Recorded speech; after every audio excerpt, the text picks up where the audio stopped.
नमस्कार दोस्तों, स्वागत आपका महेंद्र सिंह शो में।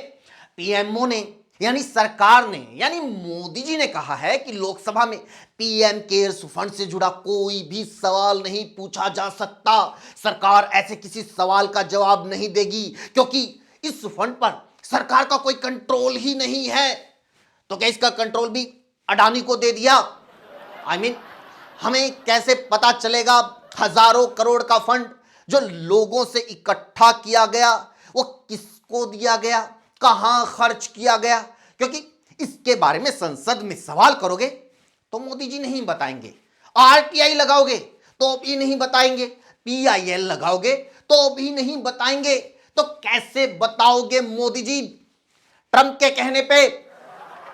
ऐसे मस्त लाइफ है हम इंडियंस की। पीएम केस के बारे में नहीं पूछ सकते, हेल्थ केयर के बारे में नहीं पूछ सकते, करप्शन के बारे में, रोड्स के बारे में, ट्रैफिक के बारे में, गवर्नमेंट प्रॉमिसेस के बारे में, जॉब्स के बारे में, अडल्ट्रेशन के बारे में, पोल्यूशन के बारे में, पॉल्यूटेड वाटर के बारे में गवर्नमेंट से कुछ नहीं पूछ सकते। तो फिर मोदी जी ये हलक में जुबान भी क्यों छोड़ रखी है? इसे भी काट के पीएम केयर में जमा कर लो। हाँ, बस कुछ न्यूज एंकर्स की जरूर रहने देना, क्योंकि कुछ लोग चाटने के लिए भी तो चाहिए। वैसे चाटने वालों की कमी बॉलीवुड वाले पूरी कर देंगे, जहां बड़े बड़े सुपरस्टार हैं, सुपर हीरो हैं, जो सिर्फ एक बुलावे पर लाइन लगाकर चाटने के लिए पहुंच जाते हैं। जैसे अभी आरएसएस के प्रोग्राम में पहुंचे। जी हां, आरएसएस के प्रोग्राम में खास तौर पर इनवाइट किए गए सलमान भाई। जी हां, ये अंधभक्तों की तशरीफ के बाल तोड़, जो ना अंधभक्तों को खड़े होने देते हैं और ना ही बैठने देते, क्योंकि अंधभक्त जिस सलमान खान को देश से निकालना चाहते हैं वो सलमान मोहन भागवत के साथ बैठे मिलते हैं। यानी जिस वकील को तलाक का केस सौंपा था वो खुद बीवी का आशिक निकला। आरएसएस के इस प्रोग्राम में रणबीर कपूर भी थे। जी हां, ये सलमान खान की ही एक्स गर्लफ्रेंड के एक्स बॉयफ्रेंड है। और प्रोग्राम में विक्की कौशल भी थे। ये सलमान खान की एक्स गर्लफ्रेंड के करंट हस्बैंड हैं। समझ नहीं आ रहा ये आरएसएस का प्रोग्राम था या कटरीना के आशिकों की रीयूनियन? अच्छा, इसमें करण जौहर भी थे। जी हां, ये डबल सिम वाला मोबाइल। आरएसएस के प्रोग्राम में करण जौहर। लोग कहते हैं आरएसएस वालों के बारे में गलत क्यों बोलते हो? तो ऐसा है, बोले चाहे बेशक ना, लेकिन अगर ऐसे लोगों को बुलाओगे तो गलत सोचेंगे जरूर। अच्छा हाँ, इनको तो भूल ही गए, ये भी तो आई थी प्रोग्राम में, शिल्पा शेट्टी, राज कुंद्रा की ईएमआई। सुनने में आ रहा है कि इन्होंने आरएसएस के प्रति अपने परिवार के समर्पण के बारे में कई बातें बोली। खासकर इन्होंने अपने पति के बारे में कहा कि उन्होंने मन और धन से तो नहीं, लेकिन तन, बदन और जिस्म से समाज की बहुत सेवा की है। मैं तो कहता हूं हिंदू राष्ट्र बनते ही संस्कृति मंत्रालय राज कुंद्रा को ही मिलना चाहिए, क्योंकि बिना डेवलपमेंट के जनता को चरम सुख की प्राप्ति करवाने का फॉर्मूला इनके ही पास है। चरम सुख से याद आया, ये जी हां, ये सुधीर चौधरी की करप्ट फाइल।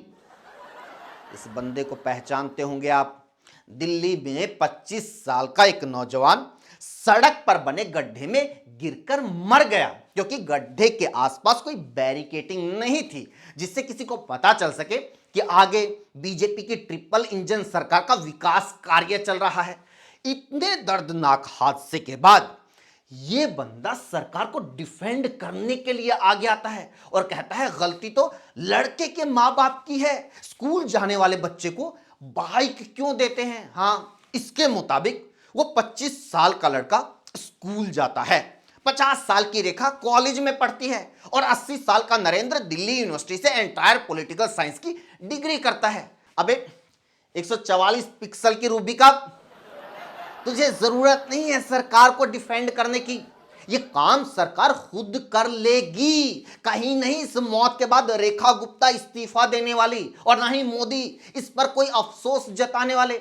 पिछले महीने ही नोएडा में एक बंदा इसी तरह गड्ढे में कार गिरने से मरा था। पड़ा सरकार को कोई फर्क, क्योंकि सरकार के लिए ये गड्ढे ही विकास है, ये विकास की एक नई दिशा है, ईस्ट वेस्ट नॉर्थ साउथ। और ये नई दिशा गड्ढा। तुम लोगों को क्या लगता है, लोग गरीब हो रहे हैं और फिर भी देश की अर्थव्यवस्था लगातार बढ़ रही है? ये ऐसे ही हो रहा है क्या? ये सब हो रहा है क्योंकि हमारे देश में ये गड्ढे ही विकास का, अर्थव्यवस्था का असली आधार हैं। यहां एक एक रोड 5-5 बार हमारी अर्थव्यवस्था को बढ़ाता है। पहले 100 करोड़ रुपए में नया रोड बनेगा, फिर रोड बनते ही पब्लिक हेल्थ वालों को याद आएगा, अरे इसके नीचे सीवरेज डालना तो भूल ही गए। फिर उस रोड को उखाड़ा जाएगा, जगह जगह गड्ढे बनाकर छोड़ दिए जाएंगे। वहां कई गाड़ियां पलटेंगी, कईयों की हड्डियां टूटेंगी, कई बाइक वालों की लाशें गिरेंगी। फिर रोड को 200 करोड़ रुपए में वापस बनाया जाएगा। रोड बनते ही अगले दिन सरकार को याद आएगा, अरे वाटर सप्लाई वाली पाइपलाइन तो डालना भूल ही गए।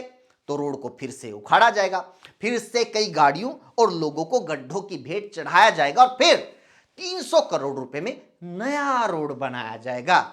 नया रोड बनते ही गैस पाइपलाइन वालों के लिए उखाड़ा जाएगा, फिर अंडरग्राउंड बिजली की वायर के लिए, फिर ब्रॉडबैंड की फाइबर के लिए।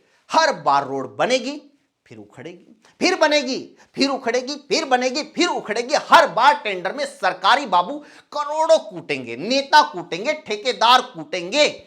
अबे जब पीडब्ल्यूडी सड़क बना रहा था तो पब्लिक हेल्थ डिपार्टमेंट या म्युनिसिपल कमीशन, पूरी की पूरी सरकार भांग पी के सो रही थी क्या? कभी कोई ये सवाल पूछने के लिए आगे नहीं आएगा। लेकिन ऐसे लोग सवाल पूछने के लिए आगे आ जाएंगे कि स्कूल के बच्चों को बाइक कौन देता है। खैर, कुछ लोगों में समझ नहीं होती, जैसे कि अगर किसी में समझ हो कि अमीर लोग सिर्फ अपनी जॉब से करोड़ों नहीं कमाते, बल्कि बहुत सारे लोग अपनी इनकम को स्टॉक मार्केट में इन्वेस्ट करके पैसा कमाते हैं, तो शायद आपने भी इन्वेस्टमेंट शुरू कर दी होती। लेकिन कंफ्यूज है कि शुरू कहां से करें। तो मैं आपको इंट्रोड्यूस करवाना चाहता हूं मार्केट वुल्फ से। मार्केट वुल्फ ये एक सेबी रजिस्टर्ड ऐप है जो इंडिया में काफी तेजी से बढ़ रही है। यहां एनालिस्ट्स आपको हर रोज बताते हैं कि किस में इन्वेस्ट करना चाहिए, वो भी बिल्कुल फ्री में। चलो मैं आपको दिखाता हूं कि कैसे ये ऐप इन्वेस्टिंग के लिए परफेक्ट है। ये देखिए, मैंने इसमें लॉगिन किया। उसके बाद ये जो ट्रेड फीचर है, इसमें आपको रियल टाइम में वो ट्रेड्स दिखते हैं जिसमें लोगों ने प्रॉफिट बनाया है। आप ये प्रॉफिटेबल ट्रेड्स एक टैब में ट्रेड कर सकते हैं बिना किसी गैस वर्क के। ये देखिए, मैंने बस क्लिक किया फॉलो ट्रेड पर, ट्रेड को प्लेस किया और बस मेरा ट्रेड चालू हो गया। आप यहां बहुत छोटी सी इन्वेस्टमेंट अमाउंट से भी ट्रेडिंग शुरू कर सकते हैं। और जिसको डर लगता है कि यहां बड़ा नुकसान हो सकता है, तो उसका भी सॉल्यूशन है इसमें, इनबिल्ट स्टॉप लॉस फीचर। मतलब जैसे ही लॉस एक लेवल तक पहुंचता है तो ये खुद स्टॉप लगा देता है ताकि आपका ज्यादा नुकसान ना हो। देखिए, प्रॉफिट ट्रेड के हिसाब से मूव कर रहा था, मैंने स्टॉप ट्रेड क्लिक किया और बस 2065 रुपए का प्रॉफिट बुक हो गया। मार्केट वुल्फ ऐप आपको फ्री में रिकमेंडेशन भी देता है। ये देखिए, लोगों ने अभी फरवरी में एक दिन में 15,239, दिसंबर में 33,512 हैं और पूरे साल में 5,03,940 रुपए तक का प्रॉफिट बुक किया है। और आप इस प्रॉफिट पे मार्केट वुल्फ को कोई कमीशन नहीं देते हैं, कोई कमीशन नहीं है इस पे। ये पूरी फैसिलिटी को आप सिर्फ 99 रुपए के लाइफ टाइम फी में यूज कर सकते हैं, सुबह 9 बजे से रात 12 बजे तक। मार्केट वुल्फ ऐप के 2 मिलियन से ज्यादा डाउनलोड्स पहले ही हो चुके हैं और इससे लोग अपना फाइनेंशियल फ्यूचर सिक्योर कर रहे हैं। लिंक मैंने डिस्क्रिप्शन में दे दिया है और कमेंट में भी पिन किया गया है, प्लीज चेक इट आउट। अब बढ़ते हैं आज के वीडियो की ओर।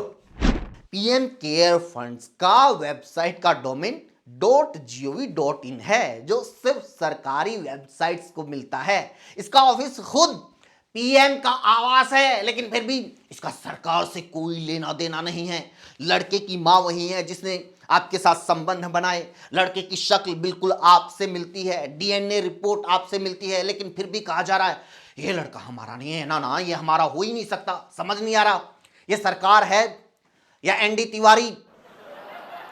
एनडी तिवारी ने तो खैर बाद में रोहित शेखर को अपना बेटा मान लिया था, लेकिन मोदी जी कब मानेंगे कि पीएम केयर फंड उनका ही है, उनके लिए नहीं।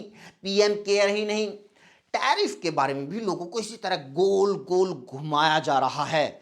दूसरे देश भारत में अब अपना और सामान बेचेंगे, बिना टैक्स के बेचेंगे, भारतीय मैन्युफैक्चरर से सस्ता बेचेंगे, और इसको कहा जा रहा है ये मास्टर स्ट्रोक है।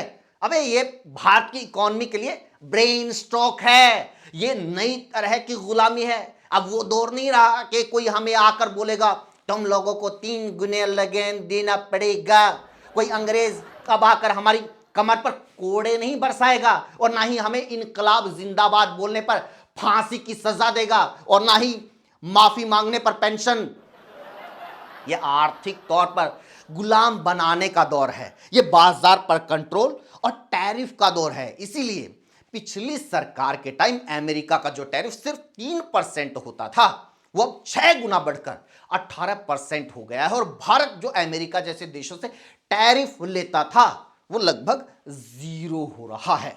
दूसरे देशों से बिना टैक्स लगाए डील करना ऐसा ही है जैसे बिना सेफ्टी के मौत के कुएं में मोटरसाइकिल चलाना, जैसे बिना लाइफ जैकेट के समंदर में कूदना, जैसे बिना ऑक्सीजन के स्पेस में जाना, जैसे 15 लाख के लालच में बीजेपी को वोट देना। मेरा मतलब है हमने ये तो डील कर ली कि अब विदेशी कंपनियां भारत में अपना सामान सस्ते रेट में बेच सकेंगी, ज्यादा से ज्यादा सामान बेच सकेंगी, लेकिन ये नहीं सोचा कि हमारे अपने मैन्युफैक्चरर्स का, लोकल इंडस्ट्री का, लोकल बिजनेसेस का क्या होगा। पहले ही चाइना के प्रोडक्ट्स हमारी स्मॉल स्केल इंडस्ट्रीज और मीडियम इंटरप्राइजेस को खा चुके हैं। अब बचे हुए एग्रीकल्चर और ऑटोमोबाइल जैसे सेक्टर भी इसकी चपेट में आ सकते हैं। अगर ये यूरोपियन यूनियन और अमेरिका के लिए अपनी मार्केट को इस तरह खोलना इतना क्रांतिकारी कदम होता, तो खुद मोदी 11 साल पहले ये कदम उठा चुके होते। इसके लिए ट्रंप की धमकियों और ट्रंप के टैरिफ लगाने का वेट नहीं करते। इतनी सी बात समझ में नहीं आ रही। इसी के साथ वीडियो में इतना ही दोस्तों। आपको रिमाइंड करवा दूं कि मार्केट वुल्फ ऐप के 2 मिलियन से ज्यादा डाउनलोड्स पहले ही हो चुके हैं। लिंक मैंने कमेंट में पिन कर दिया है, क्लिक कीजिए और डाउनलोड कीजिए। Thank you so much.